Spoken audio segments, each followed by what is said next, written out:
What's up, basketball sickos? Deuce and Mo. Day one of training camp in the books. Our coverage presented by Sentivo Vineyards and Winery. We don't get to see a ton of training camp. What did we see right when we walked in, though, Morgan Reagan? Running. Well, a lot of it. It was running within a drill, right? Full court layup drills, and you saw the guys just going around and around and around. You know, trying you take the ball out of the net. So I remember even at one point there was one guy. It was so fast I don't even know who it was, and they had dunked it a little bit. You know, just kind of throwing it down. So the ball is more likely to bounce to the ground, which slows everything down. And you just hear every guy in the line, no dunking, no. Yeah, because they're trying to get out fast. Go. Hit the outlet, get the ball back, throw it ahead again, and it's just nonstop back and forth. And they're trying to do something in training camp early on, and that's set the tone of we are going to play fast. Feels like every team in the league wants to do that. The challenge is being committed to doing it on both ends and being in the condition to do it all the time. That's tough to do. Yes. Doug Christie talked about how they want to be the best conditioned team in the NBA. Our narrative from myself and Scott B is we're going to be the best conditioned team in the NBA. One of the top ones for sure. So trying to figure out and them buying into that has been a message that they've received since I took over and Scott was the general manager. So it's just all about us being willing to give of ourselves to that. It's tough. Conditioning is not for everybody. And then being in the conditioning to be the best conditioned team in this league definitely ain't for everybody. But it's what a Sacramento King is about. They're obviously trying to form some sort of identity. Yeah. Right? Like, hey, we want to be the best conditioned team in the league. We want to play fast on both ends. And what comes to mind immediately for me is how Indiana played last year. That was so unique. We haven't seen teams pick up like they do with their aggressiveness. Yes. Nonstop defensively. But then on the other end, they are getting the ball up and down the floor. Everyone's committed to doing it. And I think that's kind of what made that Indiana group so special. Maybe not the most talented team ever, but when you are that connected and committed to doing it, and most importantly, in the condition to do it game in, game out, they were doing this in the playoffs, in the finals. You mask so many flaws when you can, I guess, play basketball the right way. And the right way would be together, right? Because I think a lot of times when we think of the right way, you think of star players and getting it done. But how do you get it done together? Well, if you're all on the same page with the effort and the conditioning, you're going to see a lot of success. It will translate into a lot of success. And for them to have that as the direction that they want to go, you love hearing it. But now it's put your money where your mouth is kind of thing. And it just seems like, though, where Doug has been talking to this crew, the buy-in seems to be there. Like, you're not hearing people in chatter going, oh, man, we're running too much. Or, oh, man, it sucks. He's talked about we're going to run so much and it's going to be this. It's like, the guys kind of want to do it because they all want to do it together. Well, I also think there's no surprise. It's something that has been communicated to them months ago. They're not walking into camp going, wait, this is what we're doing this year? So they know. But to your point, it's like, do they have the team to do that? Now, I don't think anyone's going to look at the Sacramento Kings roster and go, like, dude, they're going to shift things defensively. They're going to be awesome defensively. No, probably not, right? But if that effort level is there, it could be much improved defense, and that could lead to more of an efficient offense for the Sacramento Kings. And I think this particular team needs to play fast. The question is, do they have the pieces that will do that and play fast? Like the one that jumps to mind immediately is DeMar DeRozan. Does he want to play fast? Are you going to see DeMar playing with that type of aggressiveness?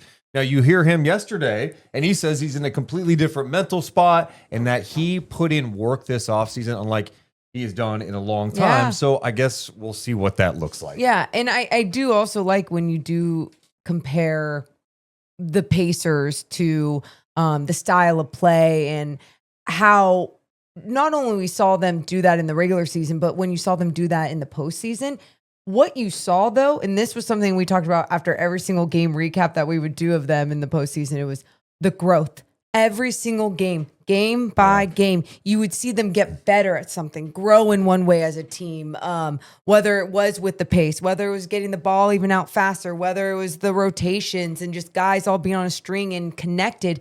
It's because when you're just battling that hard together, you can grow so much together, but like you can learn so much together too. And so hopefully, because they're starting that day one, that's just something that we can see, I guess, week by week for the Kings. Well, one guy that the Kings hope can help form that identity is the veteran point guard, Dennis Schroder, who's getting an opportunity now as a starter. He is the starting point guard. He's been around the league. We know he's playing like 10 teams, but he's a guy that is going to be a pest defensively. I've seen him pick up full court. I saw him do it in the playoffs against Jalen Brunson. You've seen him do that? I have seen it with Nobody else? my own eyes. Wow. I don't think anyone else has noticed this before about Dennis. He does this. But I think like having that type of personality can go a long way when you're trying to like get people to buy into Especially this. if you're the point guard and setting the tone there. Anyway, after the first day of training camp today, Doug Christie, Zach LaVine were asked about Dennis Schroder and what they're seeing in him. Dennis is a dude that you hate to play against but love him on your team. You know, we played against her a number of times over the last years, and he's a really good player. That's why all these teams want him as well. You know, he's been to a lot of these different places, but he's being asked to go there because he's wanted. So I'm glad he's here. Man, Dennis looks like he's been here his whole life. It's not hard when you're that good. I mean, the kid, he understands how to play. He's a winner.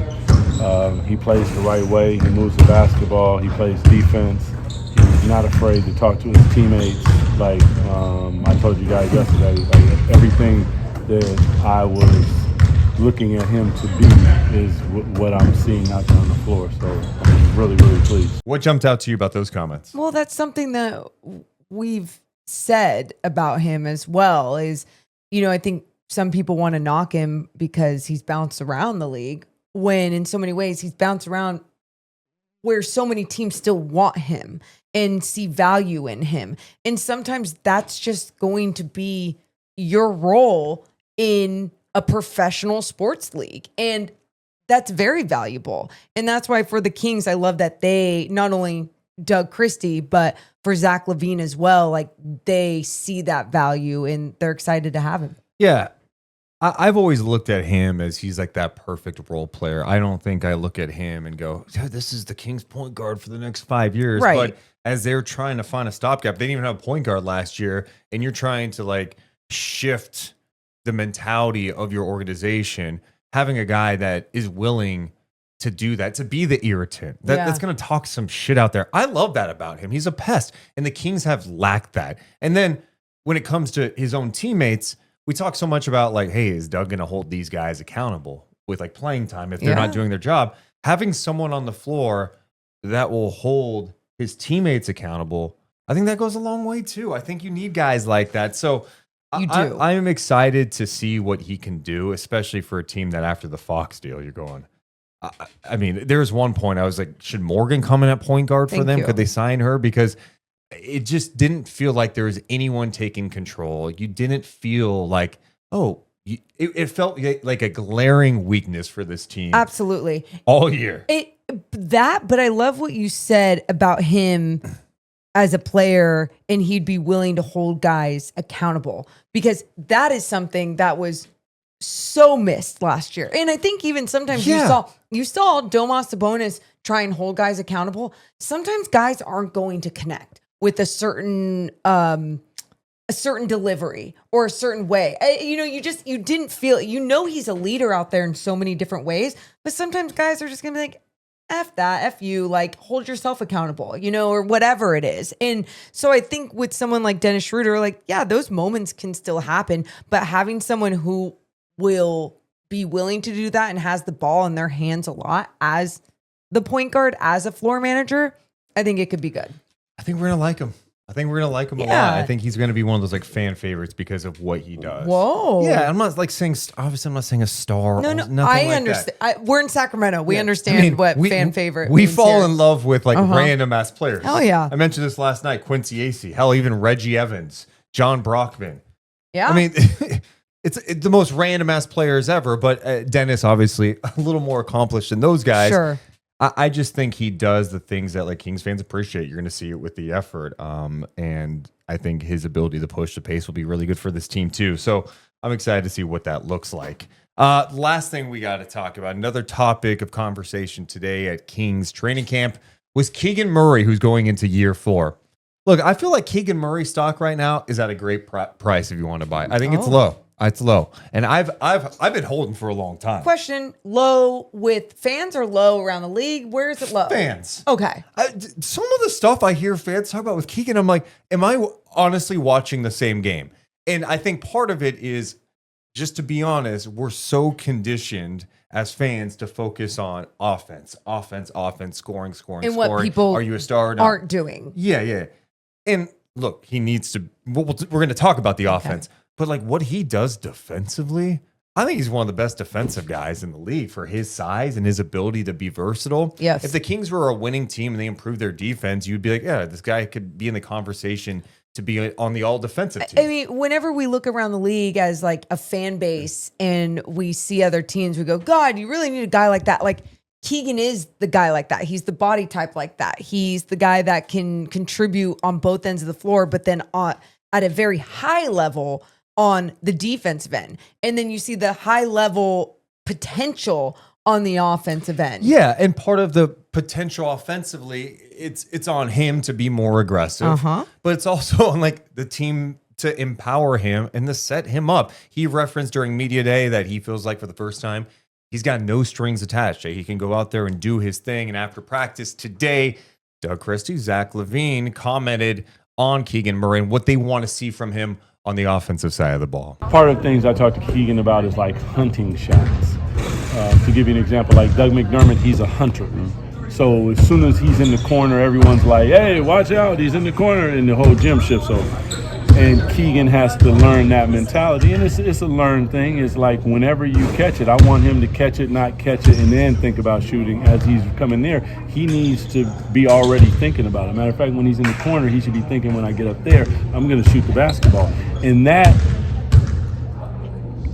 comes off to your defender, and then it sprinkles through their team. And that's important for him because when he catches it at 40% and he shows shot, the guy's probably going to rise up. Now he can put it on the deck. But when you catch it and then all of a sudden you're not thinking about shot as a defender, I'm going to snuggle up into you and then I'm going to start taking away things, and now your teammates are like, pass the ball, and there's a trickle effect.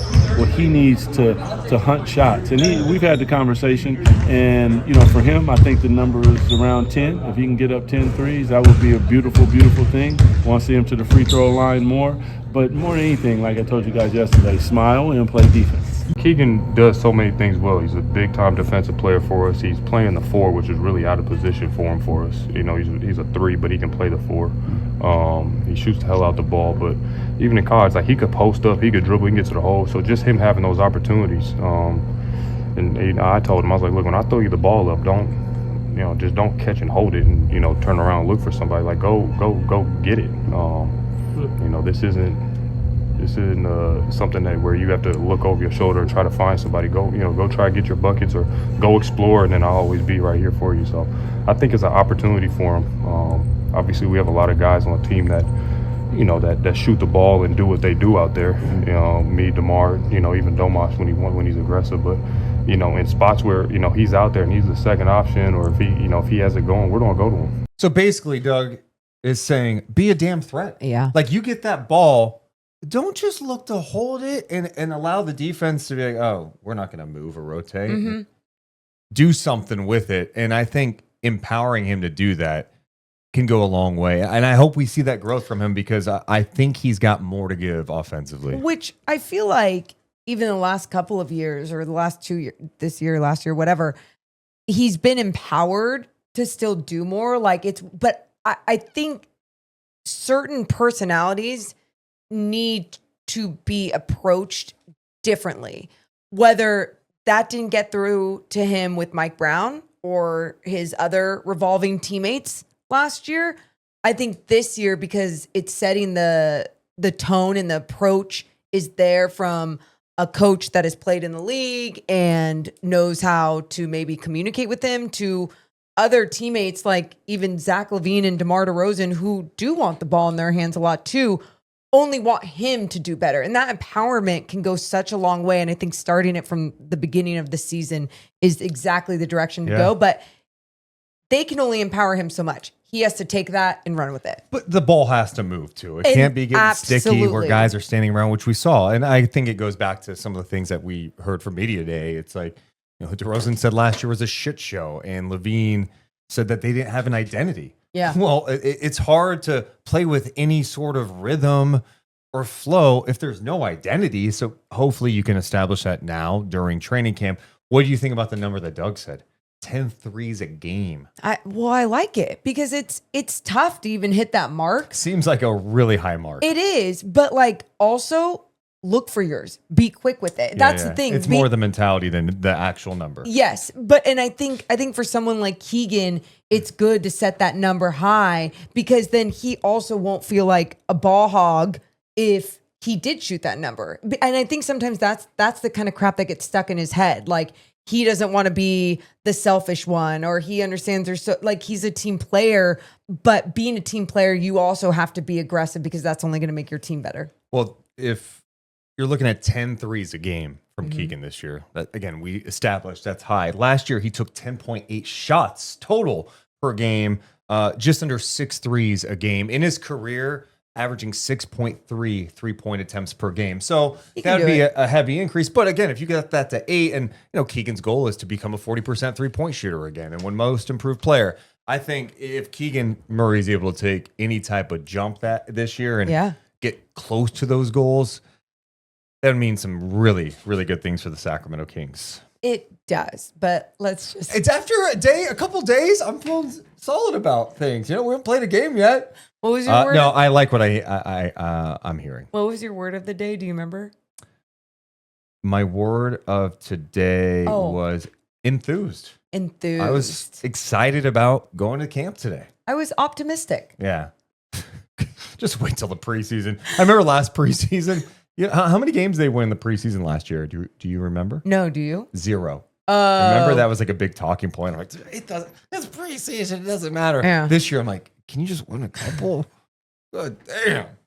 Calm us all down right away. Yeah. So I don't know. I guess it's not like the last couple of days I'm sitting here going, whoa, I'm a believer now. I think based on what I'm hearing, I'm just like, again, curious to see what it starts to look like when they get on the floor. It's like, we have things to look for. Like if I'm a Kings fan going into the preseason and going into the start of the season, I'm watching to see how aggressive Keegan Murray is. I'm watching to see, is this team actually playing faster? Is everyone playing faster? Are they truly embracing the physicality defensively, picking up full court? Are we truly seeing Sabonis play in different spots? So there's like things to watch. And if it's not happening, we can talk about that too. But look, we're getting closer to the NBA season. I'm just juiced. Morgan was juiced today because Mike Bibby, which is Sac State's Stingers up head coach, was at practice today. And of course, Bobby Jackson's on the staff. Doug Christie, the head coach. And you're like looking at it going, oh my God, the 2002 Kings just hanging out. It was so, I was talking to Mike on the side. Yeah. Like I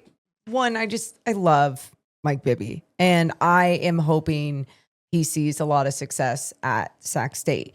To see him there, just soaking in knowledge, soaking it all in out of practice. But then I'm talking to him, and then I see Doug and Bobby come over. So, like I take 2 steps back because I'm just like, do your thing. Like he's here for other things, like do your thing.